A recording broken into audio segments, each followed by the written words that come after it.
Profesor, Sí. tengo una pregunta. Bueno, esta pregunta nace un poco de la lectura de Heidegger. Mi pregunta es: ¿qué tanto influye en el fondo en entender la educación de esta forma, bajo en clave de rendimiento, digamos, esta lógica de la dominación de la técnica moderna sobre el ser humano? Y mi pregunta, en un segundo nivel, tal vez sería: ¿cuál tal vez sería el rol ahí del pensar meditativo frente a estas dinámicas de colonización moderna de la técnica en el fondo? Ya. O sea, le agradezco la pregunta, pero podría liquidar la pregunta diciéndole, bueno, Heidegger dice la ciencia no piensa. Lo primero que si le respondo escolarmente sucede eso, que ese pensar no es propio de la ciencia. Pero curiosamente Heidegger lo afirma para la ciencia europea, ¿cierto?, tributaria de la tradición griega. Nosotros tenemos otro problema, por eso hablé de ciencias sociales, no de física ni química. Si realmente la ciencia social, que se supone que es lo más próximo para dar cuenta de estas realidades, no estaría pensando, eso sería súper grave, estaría meramente copiando, ¿ya?, recepcionando. Y por eso yo le entro a esa discusión de la siguiente manera. Ay, David, así, mire, se ha producido una confusión por este afán de ser moderno, que es por una presión real. La tenemos todos, la tienen los empresarios, la tienen los trabajadores, la tienen todos, ¿ya? La presión de, o sea, confundir el colgarse de procesos de internacionalización de la actividad científica, igualándolo a universalidad y capacidad de pensamiento. No porque, mire, les voy a dar un ejemplo muy ridículo. Imagínense ustedes que en los años 50, 60 llega Parsons en paracaídas a París y dice: esto es ciencia, investigación técnica, eso independiente de los logros teóricos de Parsons. Así se investiga, y con 100 soldados americanos de la ciencia social, así se investigan. ¿Qué habría provocado eso en París? Risa, porque tienen fenomenología, porque tienen existencialismo, porque tienen academias consagradas, aunque les digan esto es lo más moderno. Ningún francés se lo va a discutir. Moderno en el sentido que ustedes van a llegar a la luna o están llegando, ¿eh? Sí, nosotros no, pero nos vienen a decir que somos atrasados respecto de quién fija los criterios. La academia habría reaccionado. Imagínense la risa que le habría provocado a un Sartre, un Merleau-Ponty, ¿ya?, de que viene este señor y dice esto es ciencia, y así se hace. Si yo le traslado esa operación paracaídas, bueno, eso pasó en América Latina, pero no por maldad, eso traté de decirlo en esta pequeña ponencia, no por mala clase ni reflexividad, copia así simple, sino que operan factores una vez que se genera esta copia, porque la misma academia vigente es sobrepasada completamente. Los años 60 eran algo tan distinto a los 20, a los 30. Habían argumentos para decir con el ensayo no se puede. Pero incluso los mismos sociólogos tan consagrados como Medina Chavarría dicen: mira, pensar que con unas técnicas sofisticadas vamos a comprender la realidad es raro.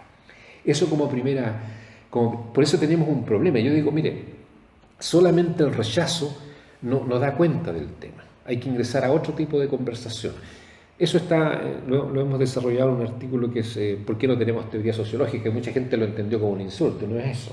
Es que simplemente ni la copia ni pensar que somos algo fuera del planeta. Entonces, ahora, David, lo que sí se produce, en lo que estoy tratando de mostrar, es la reducción a evitar cualquier alternativa de pensamiento posible. Y por eso hago la comparación. Sí, siempre hay juegos dominantes, sí, en París hubo una moda, en Inglaterra otra, pero nunca se llegó a erradicar algo porque había tradición, porque había una práctica, porque había no voy a decir soberbia, pero una autocomprensión de que tenemos algo que decir. Y sin embargo, a nosotros eso, la historia nos pasa por el lado. Solamente a eso me refiero. Ni siquiera entro en la discusión filosófica qué podría significar el pensar meditativamente.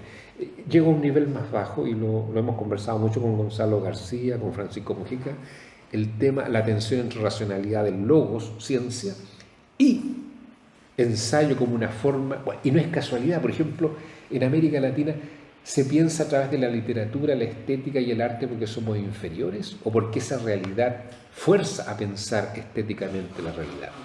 ¿Cuántas veces nos han dicho: mira, si quiero entender Chile, no voy a leer sociólogos, voy a leer una obra literaria? Si alguien quiere entender México, lee primero a Octavio Paz, y Octavio Paz le sigue penando a la gente. No tiene ninguna investigación empírica, no sacó ninguna ISI, sin embargo tiene 3, 4 sentencias sobre el rol de las pirámides y cómo comprender la estructura autoritaria. Entonces, estamos hablando de una cosa mucho más profunda. Yo no quiero que me entiendan como un chauvinista, culturalista, nacionalista. Respeto mucho el nacionalismo, una especie de ser patriota, pero no estoy hablando de eso. Estoy simplemente haciendo una pregunta sociológica: ¿por qué esto pasa? ¿Ya? Ahora, lo que sí me extraña, y eso es lo que yo les he presentado como resultado de manera súper telegráfica, porque esto es una exposición, no es la presentación de un escrito completo, decirle cómo es posible que la academia encargada precisamente de pensar esta tensión no la está pensando. Veo una excepción en Morandé. Eso no significa que yo comparta las tesis ni las consecuencias políticas de Morandé, una persona que estimo muchísimo. ¿Ya? Dialogamos mucho en los años 80, 90. Y digo, pero mira, por lo menos se hace la pregunta. El resto, esto es moderno. ¿Qué dice el indicador? Esta es easy. Ustedes imagínense enseñándole a alguien a escribir científicamente. O sea, cuando uno tiene algo que decir, es porque lo ha pensado y lo va a transmitir y lo va a hacer. Alguien podrá corregir cierto la ortografía, un poquito la sintaxis, pero decirle así se escribe. Mira, ya han ocurrido hartas cosas graciosas en que hay gente que manda un artículo de Cardoso, me contaron el caso de Max Weber, lo remodelaron, lo mandaron a una revista y lo rechazaron. ¿Ya? Bueno, así que llego hasta ahí. O sea, ahora el otro punto que usted toca, que a mí, que en mérito al tiempo, a pesar que Susana me ha dicho, hable lo que quiera, pero quise ser respetuoso. Cuando les dije esta cosa que no es broma, les dije, yo no estoy contra el mercado, no estoy contra la evaluación, no estoy contra las publicaciones, no estoy contra la investigación. Quise decirles algo, aparte de eso, de que hay que mirar esta historia, no hay que confundir nunca la actualidad con el presente y con las épocas. La actualidad es el momento, son un par de años, 50 años, una época es algo mucho más grande. Y en ese sentido yo soy muy tributario del pensamiento conservador, hasta reaccionario alemán y liberal, por otro lado, de pensar la idea de cosmovisión a partir de la transformación de todo por el quehacer técnico, sin necesidad de pensar en Heidegger. Estoy pensando en Freire, en Gehlen, ¿ya? Y digo, mira, hay muchos paralelos. Yo a veces en las clases hacía ejercicios con ustedes, les leía un trozo, un autor ultraconservador de los años 20, 30, algunos se acordarán, y todos decían, Adorno. Y no, era un autor conservador que decía, mira, cuidado, este tipo de racionalidad nos va a llevar al desmembramiento de la sociedad, de la cultura, etcétera, etcétera. Entonces, los diagnósticos se parecen, y en ese sentido hay que atender a la cosmovisión del contexto histórico, es decir, cómo se piensa la naturaleza, la técnica, la ciencia, el saber en la Edad Media o en Grecia. Con el Renacimiento hay un cambio. Creo que fue Vico, yo conozco lo que hago, y después hoy día estamos en que solamente vale lo que técnicamente puedo hacer. Ya Kant hizo la advertencia, debemos hacer lo que podemos, porque de poder podemos, pero debemos. Y eso es muy difícil de responder, porque no lo va a resolver un pensador individual, solo, en su escritorio, lo va a resolver el colectivo social. Ahí vienen todo esto, lo que yo no les leí, todos estos imperativos técnicos en que es muy difícil sustraerse. Ahora, lo más peligroso que yo veo es el peligro de la sobreadaptación. ¿Cómo puede el esclavo que no lucha, cómo puede enseñar de libertad? ¿Cómo puede una persona hacer clase que dice, yo tengo que satisfacer esto, esto y esto, una racionalidad absolutamente instrumental, dar muestra de estar formando gente? Y ahí, mire, estamos en otro problema, cómo el tema de la formación se ha reducido a instruir, a mandar, a controlar. Paso materia, vomito y me vomitan de vuelta. Eso no es razonar, no es pensar. Eso es lo que quise decir, pero a mí este trabajo es muy aburrido porque solamente me fijo en lo que pasa en la sociología, no voy a ver grandes pensadores. Podría tomar a Kusch, por ejemplo, de Argentina, Octavio Paz, y empezar ya a elaborar lecturas de profundidad. Aquí como sociólogo simplemente estoy diciendo, mira, se inventaron una cosa que no es casual, que esto significa ser modernos. ¿Ya? Y mira lo que ocurre en el terreno del pensar. Y sabe, a mí lo que me fascina del pensamiento también conservador e ilustrado es que se niega a aceptar esa facticidad, aunque lo acusen de anacrónimo. No quiero. no me parece, que será en nombre de la naturaleza humana, de una ética, da lo mismo, pero hay una resistencia. Y aquí estamos todos bailando al son de esta música y la resistencia en el terreno del pensamiento es muy frágil. Ya. Solamente un índice que se arroja en la novena región, que me parece catastrófico y nadie dice nada. Por ejemplo, el 40% de las personas que mueren en la novena región mueren de cáncer. ¿De qué voy a morir? Pero si somos más especialistas todavía, ¿de qué cáncer voy a morir? ¿Qué quiero decir con esto? Quiero decir con esto que en la biología, di ese ejemplo, en la biología se hace el estudio del genoma humano, pero justo hay una parte del genoma que es el más importante, que es el 2 o 3% que no se sabe. Que lamentablemente esa parte del genoma es lo que nos dice lo que realmente nosotros somos en términos biológicos. ¿Ya? Vamos a la arquitectura, construimos todo para que las casas, las construcciones que tenemos se caigan con un terremoto. Así. O sea, ¿qué le quiero decir con esto? Que no solamente las ciencias sociales, ¿cierto? Donde se debe pensar el conocimiento, está pasando por esta situación de tecnología económica, o de técnica económica, o de estrategia técnica económica, en el sentido de que yo me digo, aquí en esta región no hay médicos que puedan hablar de esta situación que se está viviendo con una situación de enfermedad tan grave. Tenemos el índice más alto en el mundo de cáncer. Producto de la respuesta que doy es la siguiente: producto de agroquímicos, producto que tomamos un agua contaminada, respiramos un aire contaminado, comemos alimentos que están contaminados. Entonces, las respuestas son muy básicas, muy simples. Sí. Pero en todo ese ámbito, o sea, en todo ámbito de la vida del hombre, está eso que usted decía. Eso solamente hablar de que lo justo es necesario, o hasta el gendarme que te va diciendo lo que tienes que publicar, lo que tienes que decir, y todo está estructurado. René, pero te doy un ejemplo de por qué soy cuidadoso. Pero esto, por favor, cuidadoso no significa miedoso, sino que es una expectativa de rigurosidad, nada más, y de clarificar en qué límite, en qué dominio estoy conversando. Si vamos a la sociología de la ciencia, te vas a llevar una sorpresa terrible. Yo fui estudiante y observador, por cierto, de cuando se creó los grandes centros de ciencia, de sociología de la ciencia, que después en Alemania, que eran la ciencia y la tecnología era más importante que el Ministerio de Hacienda. La mejor definición de tecnología de punta la dio un ex canciller Schmidt, que no era sociólogo. Le preguntaron, ¿qué es tecnología de punta? La que no produce nadie y producen los alemanes. Esa es la mejor definición sociológica que he escuchado. Porque es para asegurar la competitividad económica. Punto. Si no tenemos eso, perdemos. Bueno, y hoy día mis amigos que se están ya jubilando, y otros que ya han muerto, y otros que ya están en los 70 y tantos, cuando conversamos, nos encontramos en Alemania, esa sociología de la ciencia que se gestó era para descubrir, bueno, todo lo que hemos conversado en tantos cursos y materias, sociología, el desarrollo de la física, la química, y verla como fenómeno social. ¿Ya? Y se llegó a la cienciometría. Y todo el mundo estaba muy contento, construcción de indicadores. ¿Y qué se pensó con eso?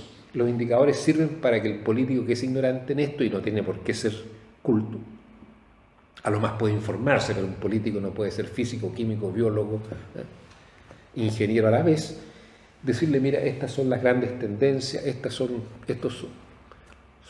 las cosas que podríamos hacer, que darían frutos, bienestar, tema medio ambiente, salud, energético, etcétera, etcétera. Pero de ahí se pasó a estudiar grandes correlaciones. Les voy a dar un ejemplo. Todavía lo tengo en mi oficina. Un día con Alister estos casos también lo hemos conversado. Mire, un estudio complejísimo sobre por qué la biología, recuerden, la biología celular, biocelular, o sea, donde es una comparación entre España y Suecia. Cuando usted leía el estudio, tenía que ser una persona muy versátil en estadística, bioestadística, matemática, olvídese. terminado el estudio viene la frase que la entiende cualquiera. Dice, bueno, primera frase, el desarrollo de la biología es más desarrollado, o sea, la biología está más desarrollada en Suecia, no me digas. ¿Ya? Y la segunda sí que es para el bronce. Parece que esto tiene que ver con el desarrollo económico de España. Bueno, eso es precisamente lo que había que investigar, ¿me entiendes? Entonces, hoy día hemos caído, mire, hoy día hay modelos, acá hay colegas que dominan esto, yo llegué hasta los 90, 96, todavía tenía expertise, hace 20 años que ya no estoy en la parte empírica de esto, pero para llegar a esa conclusión, entonces ahora comienzan los modelos, se mide todo este movimiento computacionalmente, ¿cierto? Y se ven dónde se forman poblaciones de investigadores y cómo se asocian y se cruzan los temas. Mire, para explicar eso sociológicamente me parece casi ridículo. A eso ha degenerado también la sociología, no para disminuir la preocupación tuya, que es una preocupación real, pero si tú esperas que la sociología esté diciendo algo, para decir eso es bastante poco. Cuando he conversado con gente especializada, cuando nosotros importamos muchos modelos, siempre me decían, ten cuidado, y me daban un ejemplo que era ridículo.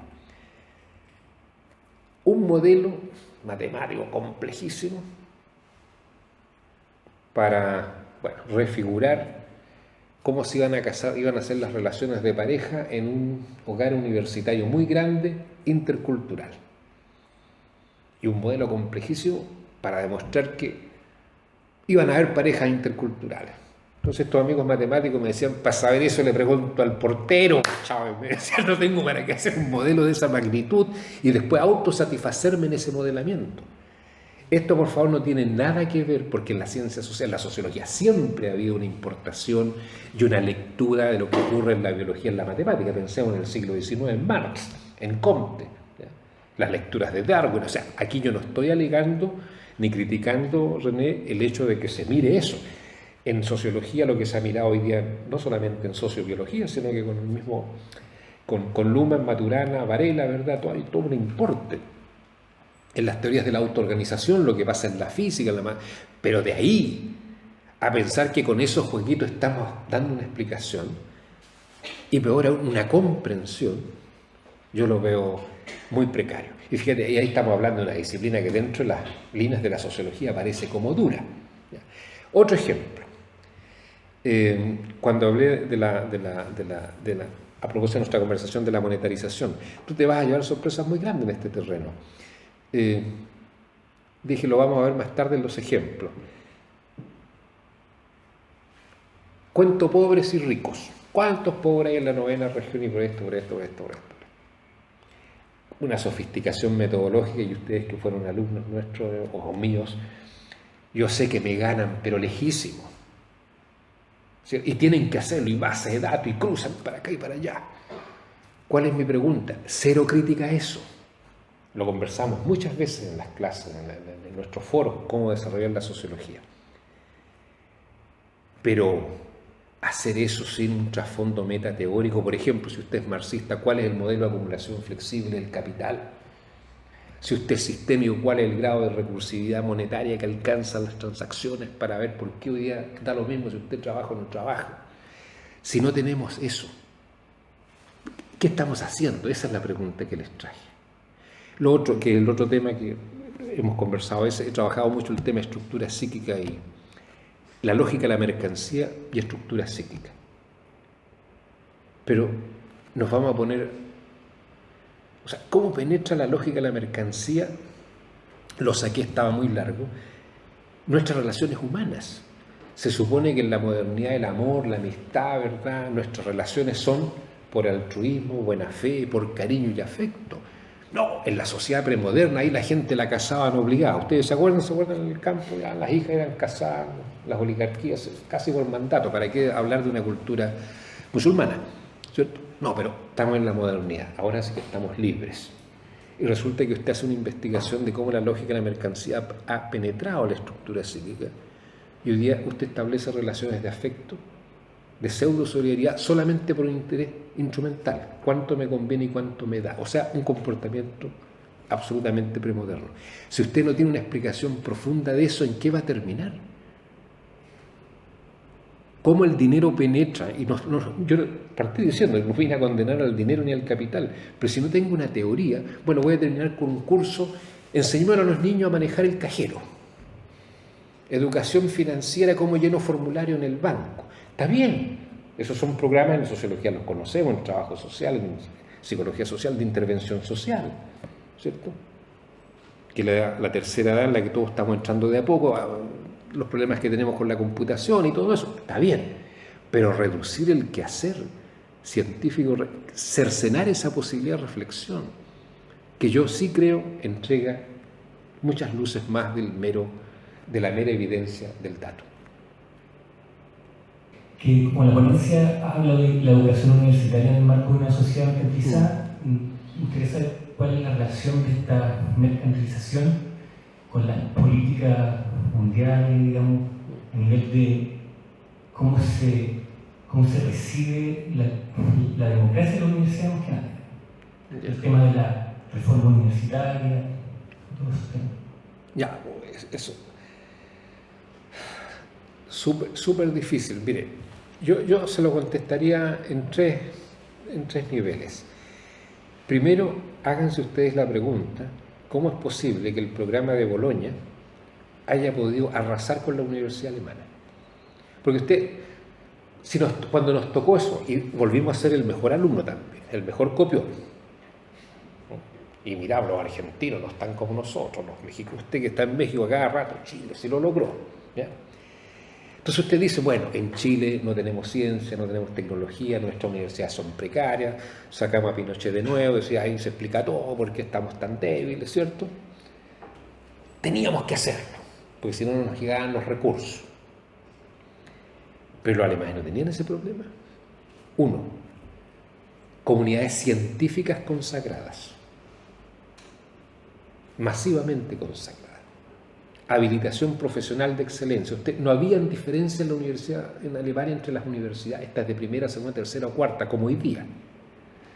Usted podría decir, en Göttingen es mejor física, en München es mejor ciencias de la religión, en Bielefeld parece que sociología, ¿me entiende?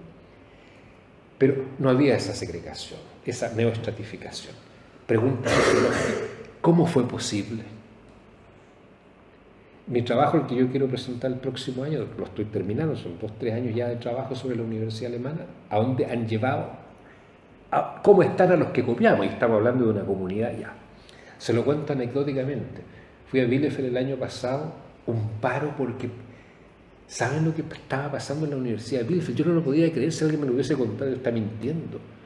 El paro era porque están pasando listas y haciendo controles semanales de materia. Yo conversé con los estudiantes y les dije, pero pasan listas. O sea, yo estudié en Chile una carrera bastante formal como Derecho, nunca me pasaron listas. Estudié Historia, Derecho, asistí a las clases de Filosofía, nunca vi eso. ¿Cómo es posible? Fíjese que Gadamer en los años 60 habló de la degradación del lenguaje y dijo, el que empieza a pensar en créditos, no vaya a ser que esto que se hace como un mecanismo de gestión, y en ese tiempo la universidad todavía no era la universidad de masa de hoy día, se transforme en el objetivo principal. Entonces, primera cosa, esos procesos de democratización tuvieron una cobertura, un respaldo cognitivo, a eso quiero dedicar, pero organizacional, se lo respondo en el oficio nuestro. Mire, cuando yo estudiaba, el curso del semestre largo eran 11-12 sesiones, nosotros tenemos 68, creo 45, el semestre corto eran 9, y entre los semestres 3 meses sin clase, no significa sin estudio. Entonces, cuando usted presentaba un trabajo, yo le voy a contar un ejemplo mío. Me acuerdo el trasfondo de Nietzsche en la obra de Weber. Yo no sabía quién era Karl Löwit, nada de eso. Con el profesor Berger, me acuerdo de estructuras lógico-matemáticas en el Capital. El semestre terminaba el 30 de junio y volvíamos en octubre. ¿Y sabe cuál era la diferencia? Esto estoy hablando estrictamente como sociólogo, a través de un ejemplo. Que ese profesor no tenía que cerrar el acta, no tenía que reprobarme. Entonces yo llegaba con mi trabajito y me decía, no es suficiente, mire, le recomiendo esto. Y yo miraba, imagínense, había estudiado Derecho de memoria, 3-4 libros más. usted no reprobaba. Voy a llegar al tema político que usted toca, pero me gusta usar ejemplo. Me demoré 2 años en aprobar ese curso. Aunque salía al día, yo terminé mi carrera casi en 6 o 7 semestres. Pero en esos cursos no. Vamos como sociólogo a la estructura organizacional. ¿Hay una decisión política? No.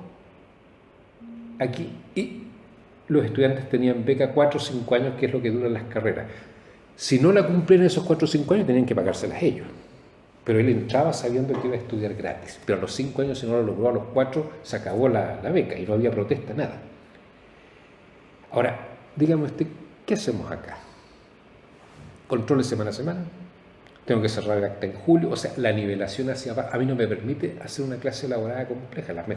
Lo que mejor más hemos hecho nosotros acá, aprovechando que somos pocos, conversar en el pasillo, en el patio y en un café. Ese es un ejemplo. Segundo, no se contrataba ningún profesor sin el voto del centro de estudiantes. No, es que eso es, ¿cómo se llama? El populismo. No, el voto, si usted no lo hacía, el ministro decía, ¿dónde está el voto del centro de estudiantes? Por supuesto que hubo luchas políticas, ¿cierto? Esto se decide en la lucha política. Pero el voto del estudiante no era así. No, este profesor es marxista, este es reaccionario. No, el voto tenía que ser fundamentado. Fíjense que los votos eran más o menos así. Tenemos demasiados profesores dedicados a la investigación y necesitamos mejores docentes. Punto para el profesor que es más docente que investigador. Y en otros casos viceversa. Entonces, hay un entramado organizacional respecto a la estructura cognitiva del proceso de aprendizaje que fue borrado de un plumazo. Y hoy día usted ya tiene gente estudiando de memoria. Nosotros, para pasar al segundo ciclo, 2, 3, 4 autores clásicos completos. Hoy día conocemos estudiantes de intercambio, leen un par de extractos de algún texto y con eso estamos. ¿Y saben quién tomó esa decisión? No la tomó la derecha. Ni el capital, la tomó la socialdemocracia. Incluso una persona que yo por razones familiares la conozco muy bien, el ex canciller Schröder, socialdemócrata, radicalizó todos estos procesos. Y se generó una alianza con las agencias evaluadoras, que son las que más profitan. Pero la universidad siempre se evaluó, siempre se autoevaluó, pero ahora no, tenía que llegar de afuera y se generó un mercado de la evaluación. Entonces, hoy día, yo le diría intuitivamente, ni siquiera hay resistencia, ese proceso está consumado completamente. Y le daría un argumento sociológico mucho más contundente, ni siquiera por razones internas. Hoy día ya estudiar da lo mismo casi. Toda esa tesis de que el que estudia gana más que el otro puede valer en Chile a lo mejor, no sé. Pero muchos jóvenes ya no van a la universidad, no quieren ir a la universidad. ¿Y qué modelo se importó? El modelo norteamericano. Ahora, la pregunta sociológica que yo me hago es, ¿cómo es posible, donde existía todo esto, fueron sobrepasados, arrollados y no quedó nada? Hay resistencia y esto, lo otro, eso sí, pero no para revertir ese proceso. Y lo otro que yo creo que entender, yo creo que la universidad es una universidad en que jerarquía, en que debe respetarse la autoridad sobre la base de la autoría, no que me presten mandatos, ¿ya? Y ahí tenemos otras preguntas más, las estructuras burocráticas de nuestras universidades, ¿ya? Pero mire, podríamos hacer la comparación con Francia, España, Alemania, pero hay un denominador común, que es esta lógica instrumental, que se llamó racionalización de procesos por razones económicas. Es decir, por eso le cité a Brecht, es una decisión ético-política si nosotros vamos a tener ese tipo de instituciones. En los tiempos antiguos era más fácil, porque él decía, mira ya, tú poeta, bufón, eres un hincha pelota, pero es bueno tener un hincha pelota acá que nos diga que esta cuestión no funciona así, ¿cierto? Y era un mecenas. La sociedad moderna no admite que exista un mecenas, que alguien nos regale algo para pensar, y encima no podemos, imagínense. Se acabaron los lujos, ¿no? Entonces, yo se lo digo un poco metafóricamente, pero es muy difícil. Yo creo que la izquierda también ha errado el camino en pensar que el tema de la democratización, el control y la permanente le va a hacer mella a esto. Y no veo ningún recambio. O sea, no me quiero meter en las luchas de los estudiantes por sus derechos, sino que simplemente pensar, es decir, democratización y la cosa está resuelta. La veo muy difícil. Además, miren, alguien me consultaba el otro día un tema que es muy delicado, el tema de los capitales culturales, que en algún momento lo vamos a tener que tocar. ¿Quién decide eso? No sé, lo dejo hasta aquí porque me siguen galopando tantas respuestas, pero simplemente decir, lo he visto estrictamente como sociólogo y se llevaría la sorpresa de que no fue el capital ni la extrema derecha la que hizo estos procesos.